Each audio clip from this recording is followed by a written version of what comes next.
Hey everybody, my name is Rydo, and in honor of the new year, particularly the Chinese New Year, I've decided we would play and cover some Chinese games. Now, ironically, there aren't that many Chinese games on Steam, in at least the Western, the United States version of Steam. And even more ironically, this game, while Mahjong is Chinese, was made by a Japanese company. And that's why you see the English language is here and this is Japanese as the other choice. No Cantonese, no Chinese, nothing like that. Uh, Now, the nice reason why there aren't very many Chinese games on Steam would be because the Chinese don't really make games that they care about exporting. The meaner and probably more accurate reason is because in China they don't really follow copyright laws, so they'll just rip off things like Disney properties and Blizzard properties and all of that. Also, China has a censorship thing. Also, they don't like skeletons, so any game with skeletons is not allowed in China. That would certainly also affect it. Uh, the even meaner response might be that there probably aren't that many good video game companies in China in the first place. So we have to resort to playing Mahjong, which is a game that was invented in China hundreds of years ago uh, and played all over Asia. In fact, it is kind of even played in the Western world, although it's typically played with cards and called Jin Rummy. But we're not even going to be playing the actual game of Mahjong. We're going to be playing Mahjong Solitaire, which is just matching tiles. And I'm sure this is how most Western people are familiar with Mahjong, and this is what they think when you say Mahjong. Now, this game does have some quirks of uh, Japanese games in that we will have some cute girls here, but there will be no nudity or anything. It says that clearly on the store. They will get different outfits when we beat them, and Rin is the first girl. We're going to start here. Rin, name written in Japanese. I like this music, though I doubt we're going to need the help. Like, how to play, all you have to do is match the things that are on top with the things that are on top. That's kind of all you need to know. So this and this match, and this and this match. And the part that's really gonna confuse most Western people is realizing that the tiles are actually labeled and what the names of it. So, for instance, this symbol is the red dragon, or the black dragon. If it was black, it's kind of gold right here. And this symbol here, I believe, it's been a while, but I believe this is Ichi, which in Japanese is 1. So it's 1. There's 4 sets of decks, kind of like a set of cards where you have hearts, diamonds, and clubs, and spades. There's 4 sets of decks in a set of Mahjong tiles. Let's go ahead and start. Plus, but there also are a group of special things, dragons and winds, that also play a part. But that will all take place in the next game I cover, which will actually cover real Mahjong. All we have to do here is go through the stages and solve them. This actually might be very quick. Follow the rules and delete pairs of tiles from a pile. The objective is delete all the tiles. If you run out of time or run out of tiles, you can delete this game over. There are 3 rounds per stage. Complete every round to finish a stage. Basic rules regarding selectable tiles. We just saw this. There is an easy mode in this game. There cannot be another tile on top. There must be a tile up with the same design that can be paired. It doesn't seem like that was translated fully. So here we have 1 here. 1 and 1. This here and this here matches. Am I supposed to click on this guy? This is the gold monkey from, I think, Romance of the Four Kingdoms. Here and here match. Here and here match. Here and here match. I should get rid of this. And this and this. The peacocks are, I believe, are the ones of these.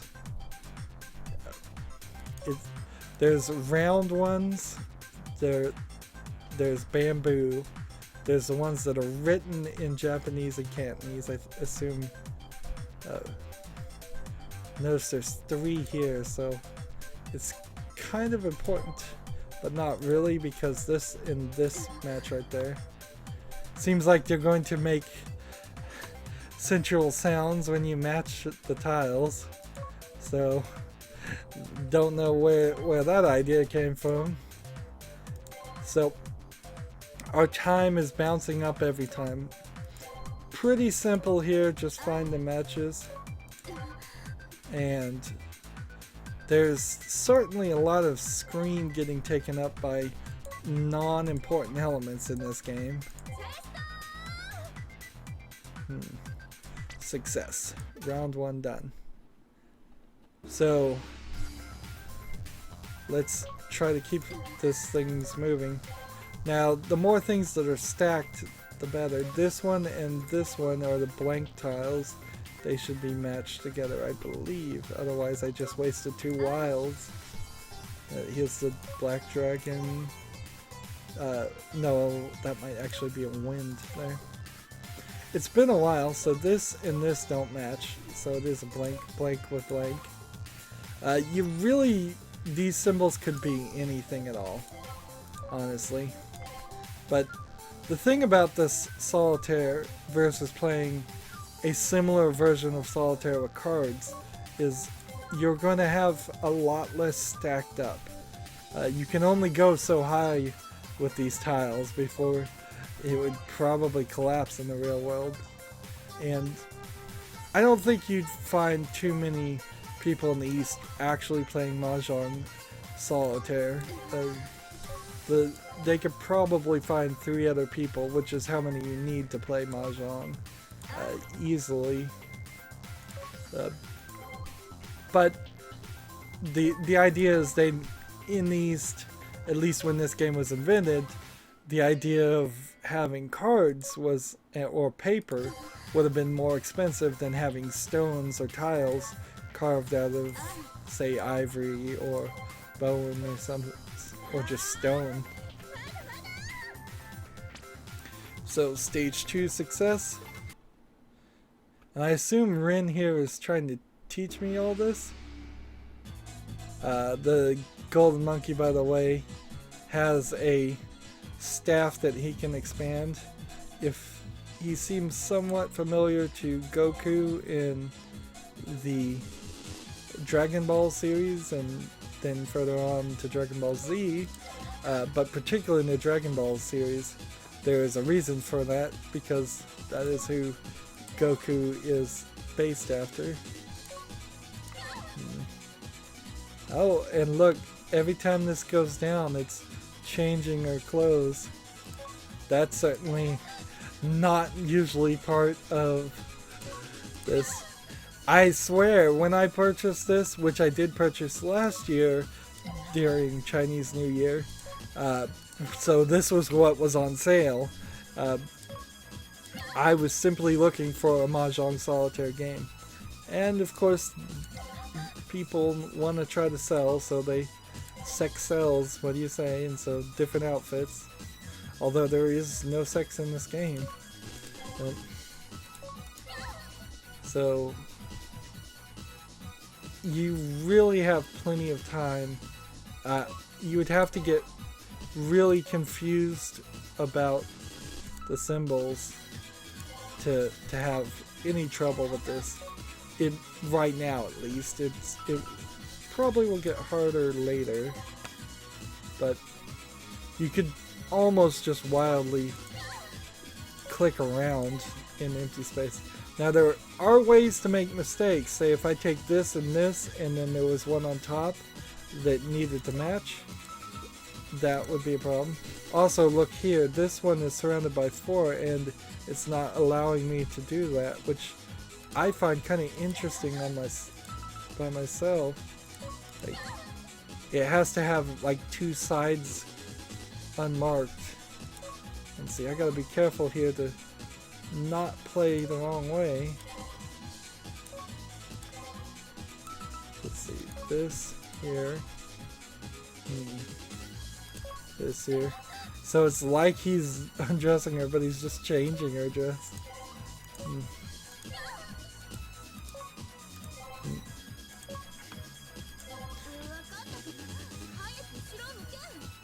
So stage clear, and we get this perfectly fine sundress for Rin.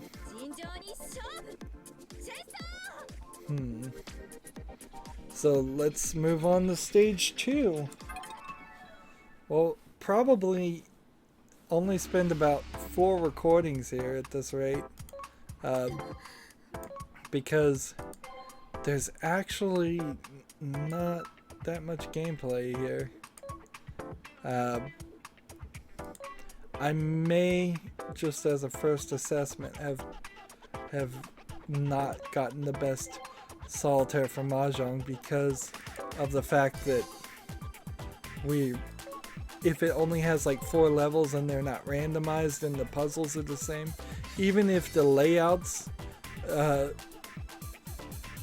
the same, but then well, how do I say this right? If it turns out that this piece is always in this piece on this level, and they've really set it in stone, and it doesn't randomize and shuffle the tiles, that would be really bad.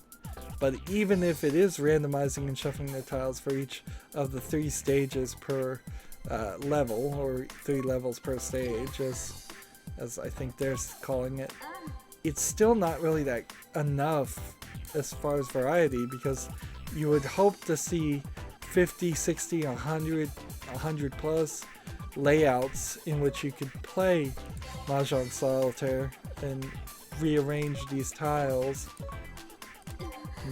As long as you kind of know the topmost ones, the ones that are blocking other moves, need to get cleared. Like in almost every solitaire game, this is how you play it. You try to maximize the number of options you have and not cut off options at any point.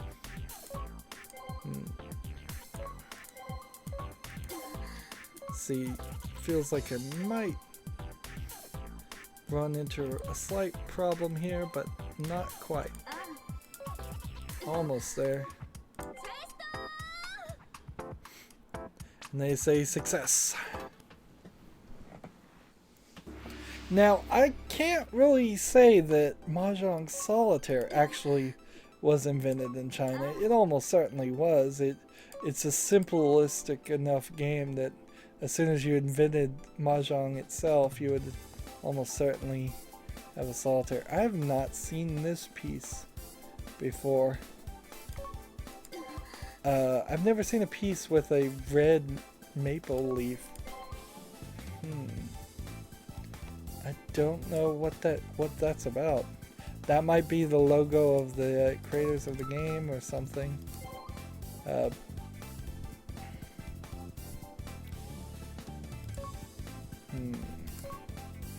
It's getting a little bit more difficult to find the right moves.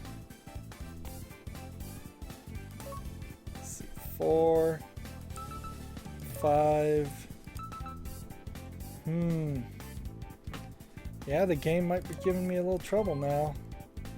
Let's see, 6 there, 3 here, these 2 right there, that right there, 3 to get rid of this, red dragon, so the maple leaf.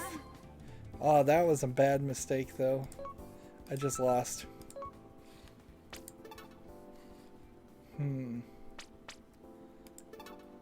So it flips the tiles over when you pause it. Let's see what happens when we lose, because there's no way to win this. I should have used the red maple leaf on that, and I didn't. And that, I believe, eliminates my chances. Nope. Hey, I was able to recover. I guess that's a testament to not giving up. But I've lost now. I didn't even see that one coming. This one matches this. Oh wait, nope. That and that and that. Oh nope, that works. I keep wanting to give up and I'm wrong every time.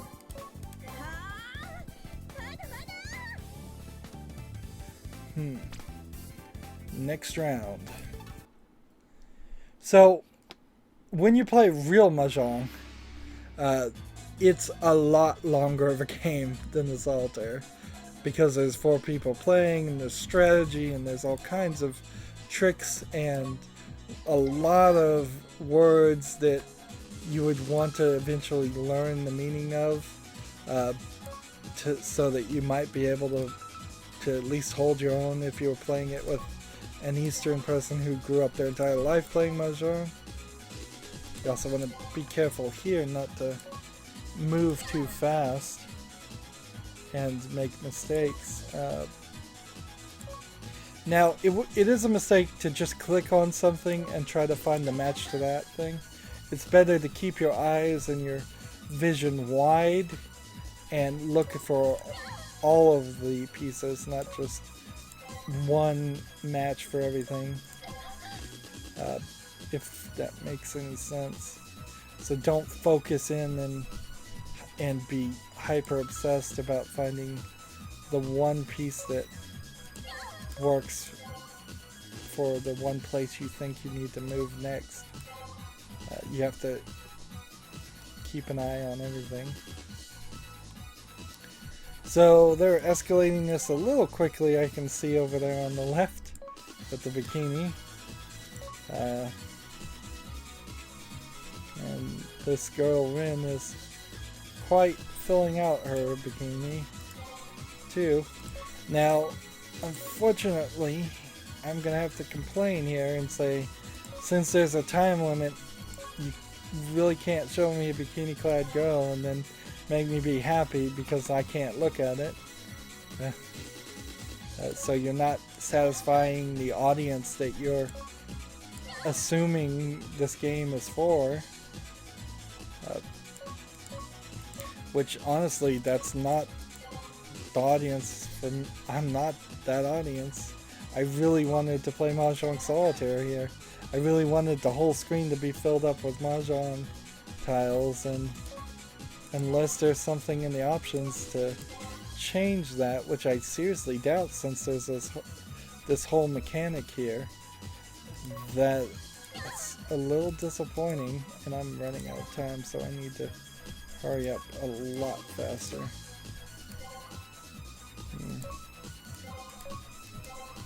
It probably is a decent strategy to leave some matches on the board in case you're running out of time.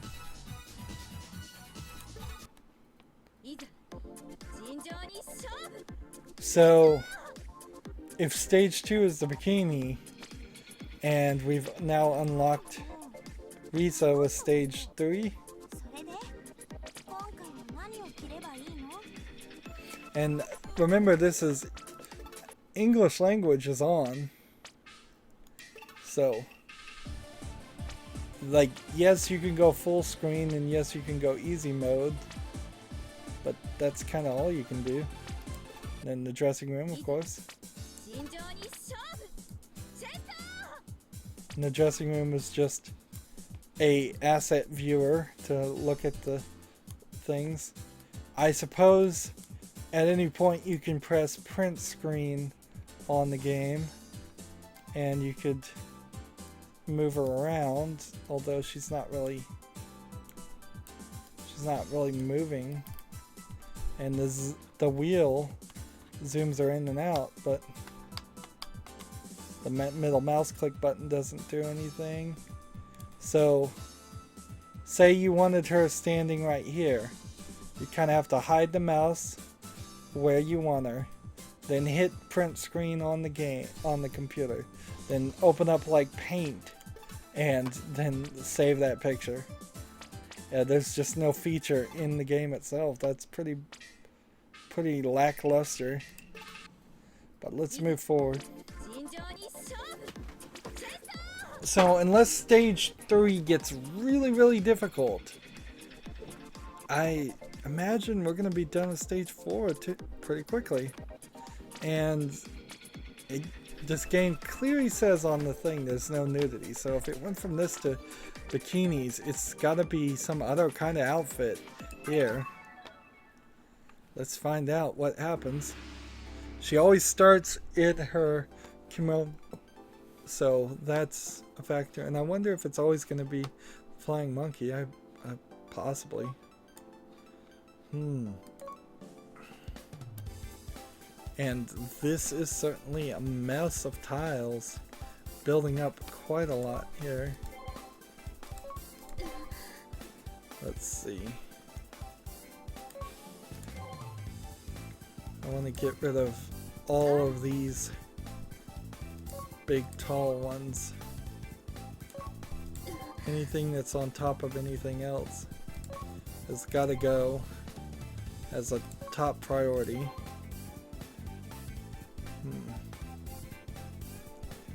This here and this and that, that and that, that one, and that one, and that one, here and there, and that and that, that and that, this one, that one, no match there. Can get rid of that. I wish you got a bonus for having your time at the maximum or going over the maximum. Maybe you do, but I kind of don't think so. Oh, you do have a slight bonus. When you go to the maximum, she will moan. But there's no system there. And I failed. Completely failed.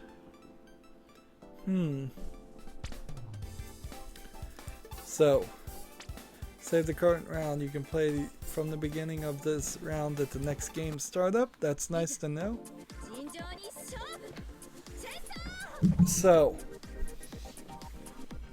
that's where we're gonna start with what was this called? Pretty Girls Mahjong Solitaire. In general, I would certainly make the argument if you're going to play Mahjong Solitaire, you probably are better off playing it with pretty girls around, but in this case, it kind of feels like the focus is too much on the girls and not enough on the Mahjong Solitaire. We're not going to take too long here. Definitely not going to take too long. It would be just a few episodes and then we're going to be done with the series. As always, I end my episodes the same way. I ask you to like, share, subscribe, comment, and watch every second of my videos. All of that helps me with YouTube, tells them that my videos are worth watching. If you want to support me even further, you can go to my main YouTube page, and on the right there's a button that says support this channel. Also on my main YouTube page is the subscribe button. To the right of that is the bell for notifications. That way you actually see the things that I release. For some reason, subscribe doesn't mean actually watch or get notified for every video. Also on my main YouTube page is a playlist tab for every game I've ever covered. Finally, down below in my description box, I have links to all my social media sites like Facebook, Twitter, Tumblr, Google+, Battle.net, and Steam, and I would ask everybody follow and friend me on all of those services that you're active on too. That way you have a backup to see when my videos are available, in case YouTube doesn't tell you, and it helps me with those services and it helps us stay connected. Thank you for watching. Have a good evening.